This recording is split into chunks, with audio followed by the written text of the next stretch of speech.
आजकल जंगल में रहने वाली गोरी कभी चिड़िया को छोड़कर मिट्ठू तोते के पीछे पड़ी हुई थी, क्योंकि मिट्ठू ने गोरी के पड़ोस में घर जो बना लिया था। गोरी, मैं भोजन लेने जा रहा हूँ, सोचा कि तुम्हें भी साथ लेता जाऊँ।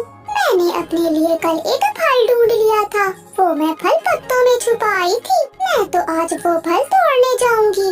तो ठीक है गोरी, मैं भी आज कोई मीठा फल ढूंढने जा रहा हूँ। फिर मिट्ठू तोता वहाँ से चला जाता है। मोटी चोंच वाले, फल तो तू ही ढूंढेगा, मगर खाऊंगी मैं। ऐसा सोचते हुए गोरी कभी तोते के पीछे उड़ती है। मिट्ठू तोता इधर उधर देखता हुआ घने जंगल में पहुँच जाता है। बहुत मुश्किल से मिट्ठू को फल मिल जाता है। मिल गया, आज तो मुझे पका हुआ आम मिल गया। आज तो मेरा दिन बन गया। मिट्ठू तोता आम के पास बैठा हुआ था कि तभी गोरी कभी भी वहाँ आ जाती है। कहाँ कहाँ मोटी चोंच वाले, यही फल तो मैं कल यहाँ छुपा कर गई थी। अब तू आ गया इसे खाने, चल भाग यहाँ से, ये आम मेरा है। अच्छा, तो क्या गोरी, ये वही आम है जो तुम कल पत्तों में छुपा कर गई थी? हाँ हाँ मोटी चोंच वाले, मैं यही तो लेने आई थी। तो ठीक है गोरी, तुम ये फल ले जाओ। गोरी कभी आराम से वो फल उठाती है और अपने घर ले जाती है। घर जाकर गोरी कभी मजे मजे से आम खाती है। वो चिड़िया तो बहुत सियानी थी। ये तोता ठीक है मेरा पड़ोसी, पागल सा है, जो कहूँ मान जाता है। अब तो मैं हर रोज तोते का भोजन ही चुरा लिया करूँगी। फिर दूसरे दिन मिट्ठू तोता अपने घोंसले में पका हुआ अमरूद रखकर नदी से पानी पीने जाता है। गोरी कभी तोते को जाते हुए देख रही थी। चल बे गोरी, ये मोटी चोंच वाला तो चला गया, अब इसका भोजन चुरा लेती हूँ। गोरी कभी अपने घर से निकलती है और मिट्ठू तोते का अमरूद चुरा लेती है। अब ये घर जाकर खाऊंगी, नमक मसाला लगाकर, बहुत मजा आएगा। गोरी कभी अमरूद लेकर घर चली जाती है और बड़े मजे मजे से खा लेती है। लुट गया, मैं लुट गया, मेरा अमरूद। आज फिर मुझे सूखा दाना ही मिलेगा खाने को। कोई मेरा अमरूद चुरा कर ले गया। मिट्ठू तोता भागा भागा अपनी पड़ोसन के पास जाता है। गोरी गोरी, तुमने किसी को मेरे घर तो जाते नहीं देखा? क्या हुआ मिट्ठू, तुम्हारे घर तो कोई नहीं गया। मैं सुबह से तुम्हारे घर की तरफ ही देख रही हूँ। मेरा अमरूद कोई चुरा कर ले गया है। मिट्ठू, जरूर वो कोई चूहा होगा जो तुम्हारा अमरूद चुरा कर ले गया होगा। मिट्ठू तोता नाराज होकर घर चला जाता है। फिर गोरी कभी रोज मिट्ठू का भोजन चुरा लेती। जब भी मिट्ठू तोता नदी पर जाता, चिड़िया बहन, मैं तो तंग आ गया हूँ। जो भी घर में खाने की चीज रखता हूँ वो कोई ना कोई चुरा लेता है। तोते भैया, मुझे तो तुम्हारी पड़ोसन गोरी कभी पर शक है। कई बार तो मैंने उसे अपना भोजन भी चुराते हुए पकड़ा है, मगर चिड़िया, उसकी बातों से तो नहीं लगता कि वो मेरा भोजन चुराती होगी। मिट्ठू भैया, वो ऐसे ही मीठी मीठी बातें करती है। अगले दिन मिट्ठू तोता एक अंगूरों का गुच्छा ढूंढ लाता है, मगर आज तोता भी चोर को पकड़ना चाहता था। गोरी कभी अपने घर के बाहर बैठी हुई थी। तोते तोते, आज तो मजे करेगा तू। ये अंगूर तुझे कहाँ से मिल गए? ये अंगूर मैं घने जंगल से लाया हूँ। तोते भाई, अंगूर खाने से पहले नदी से पानी पी लेना। एक बार मैंने अंगूर खाने के बाद पानी पिया था, बहुत दर्द हुआ था मेरे पेट में। मैं ऐसा ही करूँगा, पहले पानी पी लूँगा, बाद में खाऊंगा अंगूर। मिट्ठू तोता घर चला जाता है। मिट्ठू तोता अंगूरों का गुच्छा अपने घोंसले में रखकर वहाँ से चला जाता है। पागल, कितनी बड़ी चोंच है, इतना बड़ा दिमाग नहीं है, चला गया नदी पर। गोरी कभी मिट्ठू को जाता हुआ देखकर मिट्ठू के घर चली जाती है, मगर तोता तो आज पास ही पेड़ के पीछे छुप कर बैठ गया था। तो ये काली कभी मुझे इतने दिनों से पागल बना रही है। मिट्ठू तोता एक डंडा उठाता है और घर की तरफ जाता है। तोता लाएगा अंगूर, तोता लाएगा अंगूर और गोरी खाएगी अंगूर।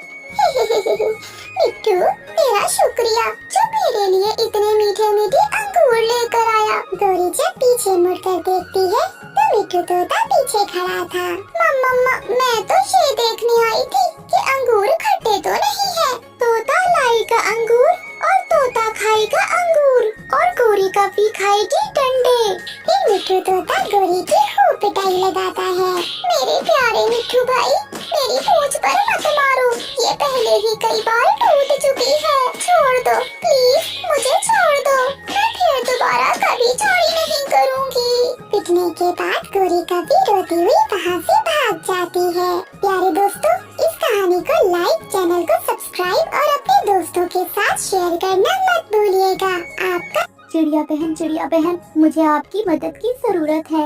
मेरा बेटा किकी, जिसे उड़ना भी नहीं आता, वो खेल खेल में एक खड्डे के अंदर गिर गया है।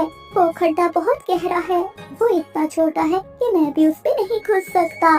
चिड़िया बहन, मुझे लगता है कि तुम उस खड्डे में जा सकती हो और मेरे किकी को बाहर ला सकती हो। तो कबूतर भैया, देर किस बात की है, चलो अभी चलते हैं। रानी चिड़िया कबूतर के साथ चली जाती है। जमीन में एक छोटा सा छेद दिख रहा था, जिसके पास कई पक्षी भी बैठे हुए थे। चिड़िया, तुम आ गई, देखो यही वो खड्डा है जिसमें कबूतर का बच्चा गिरा हुआ है। गोरी, ये तो दिखने में बहुत छोटा है, लेकिन एक बच्चे की जान बचाने के लिए मुझे ये सब करना होगा। रानी चिड़िया बगैर कुछ सोचे उस खड्डे के अंदर चली जाती है। रानी चिड़िया के अंदर जाने के बाद सभी पक्षी उसका बाहर आने का इंतजार करते हैं। चिड़िया बहन, क्या तुम ठीक हो? मेरा किकी मिला के नहीं? कबूतर का ऐसा सवाल करने पर अंदर से कोई जवाब नहीं आता। फिर अचानक रानी चिड़िया खड्डे से बाहर निकलती है और उसके पंजों में किकी भी था। मेरा किकी। चिड़िया, तुमने अपनी जान खतरे में डालकर मेरे किकी की जान बचा ली। कबूतर भैया, मैं जब भी किसी की मदद करती हूँ तो मुझे बहुत अच्छा लगता है। ऐसे रानी चिड़िया जंगल वासियों की मदद करती थी, लेकिन एक दिन अचानक रानी चिड़िया की तबीयत खराब हो गई। अरे, ये मुझे क्या हो रहा है? रानी चिड़िया की चीख पुकार सुनकर पास के पक्षी वहाँ आ जाते हैं। चिड़िया बहन, क्या हुआ आपको? पता नहीं मिट्ठू, मेरे पेट पे बहुत दर्द है। चिड़िया बहन, तुम चिंता नहीं करो, मैं अभी बुलबुल डॉक्टर को बुला कर लाता हूँ। कुछ देर बाद कबूतर बुलबुल डॉक्टर को ले आता है। बुलबुल डॉक्टर रानी चिड़िया को देखती है। चिड़िया बहन, मुझे समझ नहीं आ रहा, ये मैं आपको कैसे बताऊं? बुलबुल बहन, क्या हुआ, बताओ हमें। ऐसी भी क्या बात है जो आप कर रही हो बताने के लिए? रानी चिड़िया सबकी मदद करती है, हम भी चिड़िया की मदद करेंगे। चिड़िया के पेट में इंफेक्शन हो गया है, अगर इसने वो नीला सेब नहीं खाया तो शाम तक इसकी मृत्यु हो जाएगी। ये सुनकर वो सभी चौंक जाते हैं और रानी चिड़िया भी बहुत परेशान हो जाती है। बुलबुल बहन, अगर बात नीले सेब की है तो मैं ला कर दूंगा चिड़िया को। मुझे बताओ, वो पेड़ कहाँ है? तुम हमें डरा क्यों रही हो? कबूतर भैया, मैं ये इसलिए कह रही हूँ कि इंसानों ने हमारे जंगल में 100 पेड़ काटे थे और उनमें से एक नीले सेब का पेड़ भी था, इसलिए अब उसका मिलना नामुमकिन है। ये सुनकर वो सभी पक्षी बहुत दुखी हो जाते हैं। तभी बाहर से गोरी कभी की चिल्लाने की आवाज आती है। सभी पक्षी बाहर आ जाते हैं। मेरी आँख, मेरी आँख, मेरी आँख में कुछ चला गया है, सुबह से मेरी आँख खुल नहीं रही। दिखाओ गोरी, लगता है गोरी तुम्हारी आँख में किसी जहरीले फूल का रस चला गया है। जहाँ तक मुझे पता है कि काली पहाड़ी पर एक हरे रंग का पौधा है, अगर उस फूल का रस तुम्हारी आँख में डाल दिया जाए तो तुम्हारी आँख ठीक हो जाएगी। अगर ऐसा नहीं हुआ तो तुम हमेशा के लिए अंधी हो जाओगी। क्या क्या बुलबुल, ये तुम क्या कह रही हो? मैं काली पहाड़ी पर भला कैसे जा सकती हूँ? मुझे तो कुछ भी दिखाई नहीं दे रहा और वहाँ बहुत अंधेरा होता है, भला कौन जा सकता है वहाँ? तभी रानी चिड़िया कहती है, गोरी मैं ये करूँगी, परंतु चिड़िया बहन तुम्हारी तबीयत तो पहले ही खराब है, तुम ये कैसे कर सकती हो? कोई बात नहीं, मेरे पास रात तक का समय है, मैं मरने से पहले गोरी को जिंदगी देना चाहती हूँ। ये सुनकर वो सभी पक्षी भी बहुत गमज़दा हो जाते हैं। फिर रानी चिड़िया वहाँ से काली पहाड़ी की ओर चली जाती है। थोड़ी देर बाद रानी चिड़िया को काली पहाड़ी नजर आने लगती है। ऊपर वाली, मेरे पेट में बहुत दर्द है, मैं ये काम पूरा कर लूं, उसके बाद तू मुझे अपने पास बुला लेना। रानी चिड़िया काली पहाड़ी पर पहुंच जाती है। यहाँ तो हर तरफ घने पेड़ पौधे हैं, अब मैं उस हरे फूल को कहाँ ढूंढूंगी? अपने दर्द के साथ रानी चिड़िया ने फूल को ढूंढना जारी रखा। आखिरकार रानी चिड़िया को हरे फूल का पौधा मिल जाता है। फिर रानी चिड़िया ने एक फूल तोड़ा और जैसे ही ही वो उड़ने लगती है तो उसके पेट पे बहुत दर्द होने लगता है। ऊपर वाले मुझे हिम्मत दो, मुझसे अब ये दर्द बर्दाश्त नहीं हो रहा। मैं इस फूल को अब कैसे लेकर जाऊँ? थोड़ी देर के लिए मेरा दर्द रोक दो। रानू चिड़िया जमीन पर बैठी लंबी लंबी सांसें ले रही थी। रानू चिड़िया की आंखें बंद हुई जा रही थी। तभी रानू चिड़िया की नजर सामने एक पेड़ पर जाती है जहाँ नीले रंग के सेब उगे हुए थे। ये तो वही सेब है जो मुझे खाने के लिए बुलबुल डॉक्टर ने बताया था। रानू चिड़िया ने हिम्मत की और उड़कर सेब के पेड़ पर बैठ गई। रानू चिड़िया ने जल्दी से एक सेब को खा लिया। सेब खाते ही रानू चिड़िया का दर्द उड़नछू हो गया। अरे वाह, मैं तो बिल्कुल ठीक हो गई। ऊपर वाले आपका बहुत बहुत धन्यवाद। फिर रानू चिड़िया खुशी खुशी वो फूल लेकर वापस चली जाती है। गोरी कभी अभी भी दर्द में चीख रही थी। देखो, चिड़िया ने अपना वादा फिर से निभाया, वो आ गई। फिर बुलबुल ने हरे फूल का रस गोरी की आँख में डाल दिया। अरे वाह, मैं तो ठीक हो गई। चिड़िया, तुम्हारा बहुत बहुत धन्यवाद। चिड़िया बहन, आपके पेट का दर्द कैसा है? मुझे तो आप अब बिल्कुल ठीक लग रही हैं। फिर रानू चिड़िया उन सबको नीले सेब के पेड़ का बता देती है।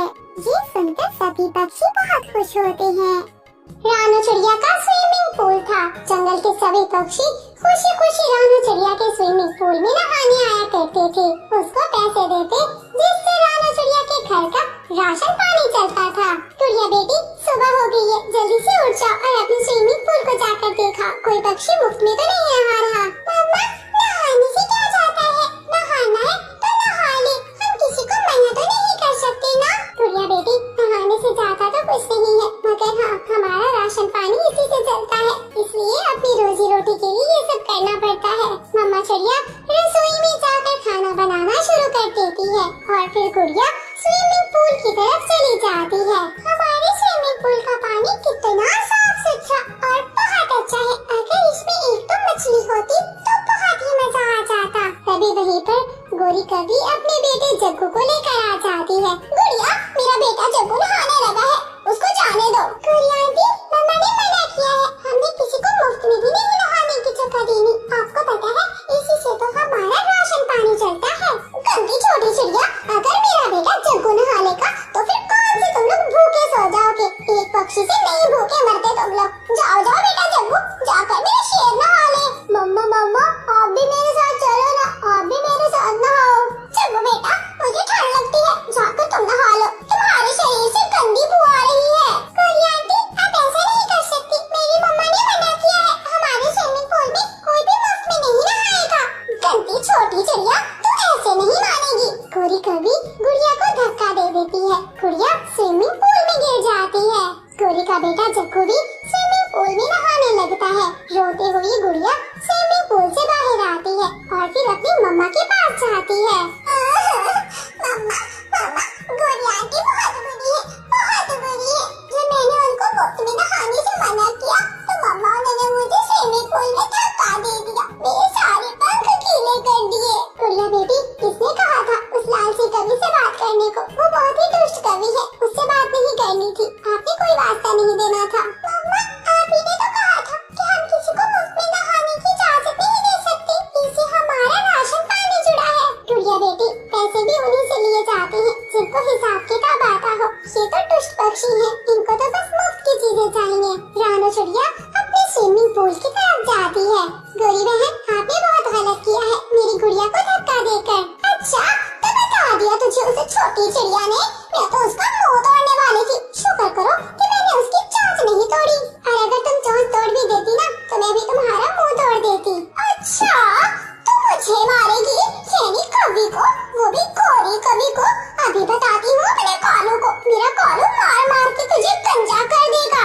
गोरी कवि वहीं बैठे बैठे कालू कवि को संकेत देती है। गोरी का संकेत सुनकर कालू कौवा बहुत ज्यादा चौंक जाता है। ये तो संकेत गोरी का है, लगता है गोरी मुसीबत में है। जग्गू को मुफ्त में नहलाने गई थी, वहीं पर कोई मसला हो गया होगा, मैं अभी जाता हूँ। कालू कौवा अपने घर से बाहर निकलता है और वो सीधा स्विमिंग पूल पर चला जाता है। कालू, कालूपति जी, देखो तो सही, इस छोटी चिड़िया ने मुझे बोला कि ये मेरा मुंह तोड़ देगी। अरे छोटी चिड़िया, बोल बोल, तू मेरी गोरी का मुंह तोड़ेगी?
जल्दी से अपने तोते अंकल को बुला कर लाओ। गुड़िया भागी भागी मिट्ठू तोते के पास जाती है। तोते अंकल आपको मेरी मम्मा बुला रही है, जल्दी से चलिए, मेरी मम्मा घायल हो गई है। मिट्ठू तोता परेशानी के आलम में गुड़िया के साथ हो लिया। तभी रानू चिड़िया के पास पहुंच जाता है। चिड़िया बताओ क्या हुआ, किसने मारा है तुझको? आज मैं उसे नहीं छोड़ूंगा।